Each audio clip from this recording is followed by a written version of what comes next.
Hi, folks. This is Anthony Stine, the Practical Carnivore, and I'm going to talk to you today about starting a carnivore diet.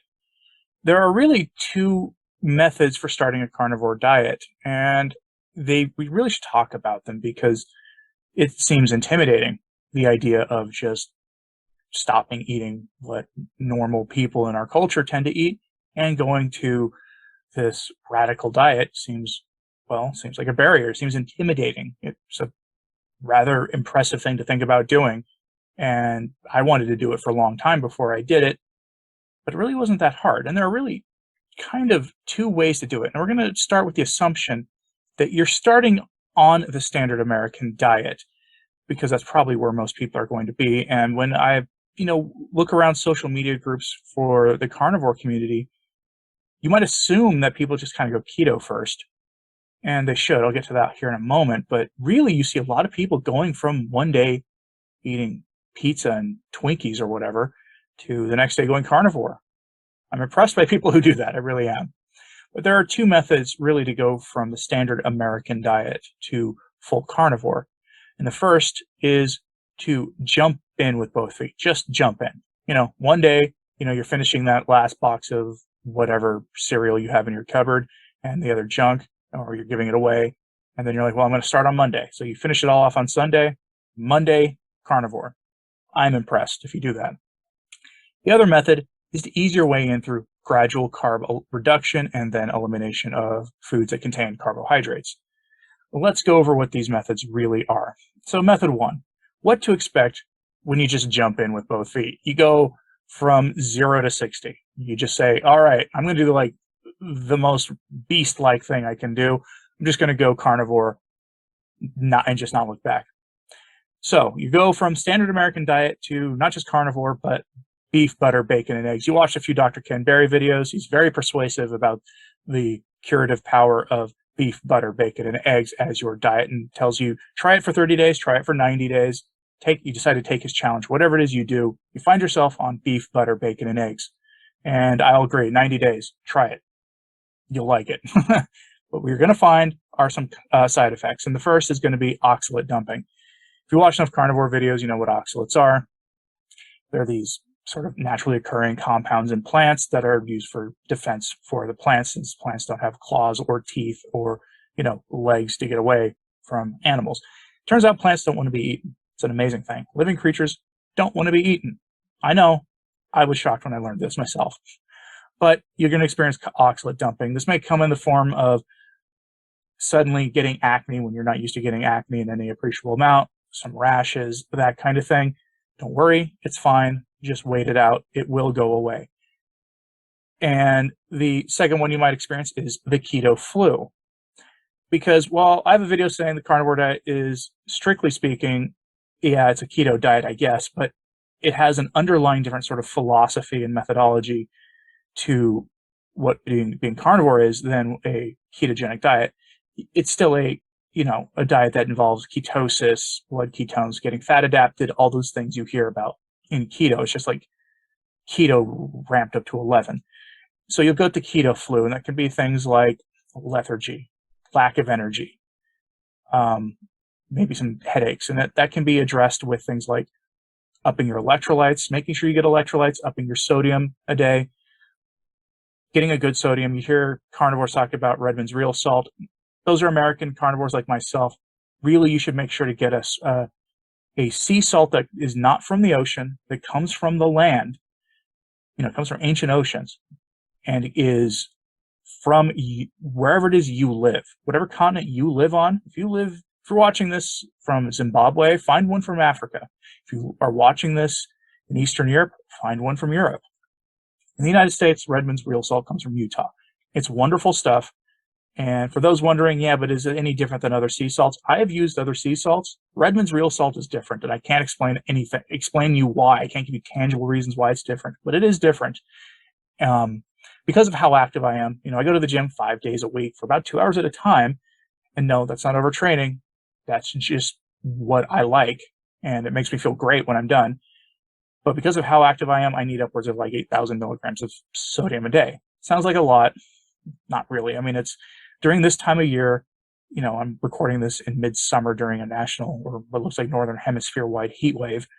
I'll take 2 electrolyte packets of element electrolytes and enough sodium to get me to 8,000-ish milligrams, which then will make sure I get enough potassium, magnesium, and other things in it to be able to function properly. Another thing you might experience, though, are cravings when you go 0 to 60. You just jump in with both feet. That's normal on any diet you go on, but this is especially normal when you start reducing carbohydrates. Why is this the case? Well, let me put it to you this way. Your body was used to a steady flow of carbohydrates. And for whatever reason, your brain is going to start saying, hey man, that fill in the blank carb treat you liked so much? That sounds really good right now. And that's going to be a thing for a while. Eventually, you're going to get to a place where I am, I think, and where a lot of others are, where you'll see something that you used to love and you'll go, yeah, I remember really liking that. And that's about as much of a craving as you ever get. It's not even a craving at that point. I haven't had a real craving for anything other than beef spare ribs or a rack of pork ribs or something in many, many months. It's very liberating too. It's really wonderful. I wish I'd figured this out a long time ago. You may also get some headaches or body aches or things as your body adjusts to this new way of life. Remember, we're talking about a sort of radical elimination diet of getting rid of things you don't really need in your diet anymore, and your body is going to object. It just is going to object. That's to be expected. And there are, of course, going to be some social consequences of this as well. Friends and family will think you've gone off the deep end nutritionally or accuse you of having converted to a food religion. The carnivore diet's not a religion. Yeah, there are rules about the carnivore diet, about how to do it, in debates about how strict you should go. I just want you to bear in mind that you'll probably have the best results going strict, but go as strict as you need to. And I will suggest, not order you, because who am I to order anybody around? I will suggest going beef, butter, bacon, eggs, maybe a little fish for 90 days. Try that for 90 days. If you're really attached to your coffee, have your coffee, although I've got videos on alternative sources of caffeine that don't involve plants here on this channel. You should go check it out if you're interested in at least temporarily taking a break from coffee. And I say that as someone who loves coffee, doesn't drink it right now, really wants to reintroduce it, but I'm going to wait till I meet my goals. My goals are weight loss.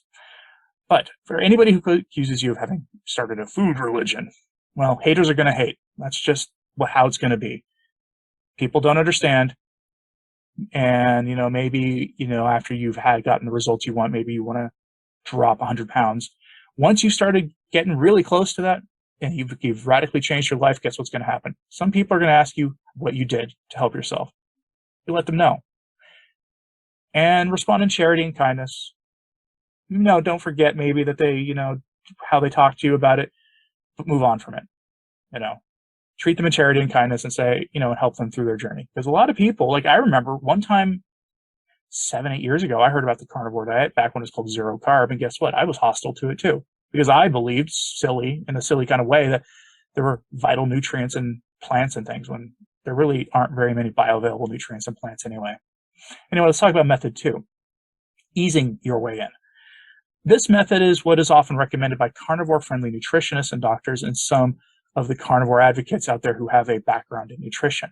You go from the standard American diet to first a simple low-carb life, getting about 100 grams or so of carbs per day net. This is after you factor out the fiber. And then you do this for a week or 2 or 3 weeks until you found yourself stable. And during this time, you will drop a little bit of water weight. I know this from past dieting. You will drop a little water weight. Don't be fooled, it's not as good a method as even just going keto, but you will drop some water weight. But from there, you start cutting your carbs down until over the course of a few days or a couple of weeks, you're down to 20 or so net carbs per day. Net carbs meaning total carb number minus fiber. Spend some time there, and then you'll begin cutting carbs again until you're in that ketovore zone where you're eating a limited amount of plants each week, but not all that much. And by eating, I mean like you're having maybe a little side salad once in a week or some asparagus or avocado, but this isn't even a daily thing anymore. But from there, you get to relaxed carnivore by just eliminating that. And you start dropping the processed meats like sausages, cheese, and creams, if only temporary. By the way, here's a side note about sausages. They're delicious, but virtually all of them have either sugar in them or at least non-carnivore binding ingredients. And part of the reason you do carnivore is to find out what's ailing you, what's causing you problems from the food you're eating.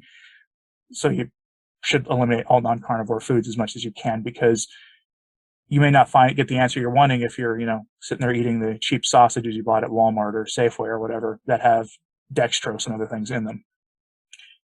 But what I will tell you here is this: go as strict as you need, but going strict beef, butter, bacon, eggs, and maybe a little fish, temporarily at least, is probably advisable. Many may find that they achieve optimal results before they even get to carnivore, and more power to you if that's the case. I mean, look, there are plenty of people out there who are having wonderful results just going relatively clean keto. My wife is one of them. She has zero interest in going carnivore. She's happy I'm doing carnivore. She was not stopping me from doing carnivore, was happy when I decided to start this channel. But she has no interest in going carnivore herself because she's gone keto and is getting life-changing results that way. More power to her for it. I'm quite happy for her. But if for a lot of us, if you're wanting to go carnivore and you're getting you get to relax carnivore, we still recommend at least giving the strict carnivore version a try, if only so you can see if you get what we call some of the unexpected benefits and unexpected results from carnivore, which I have a video on here. And judging from how many views it's gotten recently, probably a lot of you are relatively new to the channel, watch that video and are seeing this as a result of that one. So at least give it a temporary try. I'm not an advocate for people needing to live the rest of their life strict carnivore, lion diet, where you're, scaring your meat and eating it, with an open flame and eating it blue. I throw most of my meat on a pellet grill. Brisket isn't exactly cooked rare. It's cooked beyond well done, and I'm doing fine. So, but again, strict carnivore temporarily is probably a good idea, just so you can get the clearest picture of what is probably causing you problems with the food you're eating. So what do I recommend, though? I do recommend the easing in method. I started out keto myself, doing a clean Mediterranean-style ketogenic diet, whole foods kind of thing. But then I eventually, once I was keto, I went and became carnivore. And the weirdest thing happened when I went carnivore. I got the keto flu again. I got, I did oxalate dumping. I got the keto flu again. It was the weirdest thing. And then I had heart palpitations. I got a video on how I addressed that. The short version is 8,000 milligrams of sodium a day because of how active I am. I need more sodium than the typical carnivore does. And not every carnivore needs sodium. Anyway, let me know what you thought of this in the comments, please. I'm curious about what your own thoughts are, what your experience on easing in is. If there's another method to easing in, just let me know what you think about this in the comments, please. Like and subscribe if you haven't. It really does help. And thanks for watching today.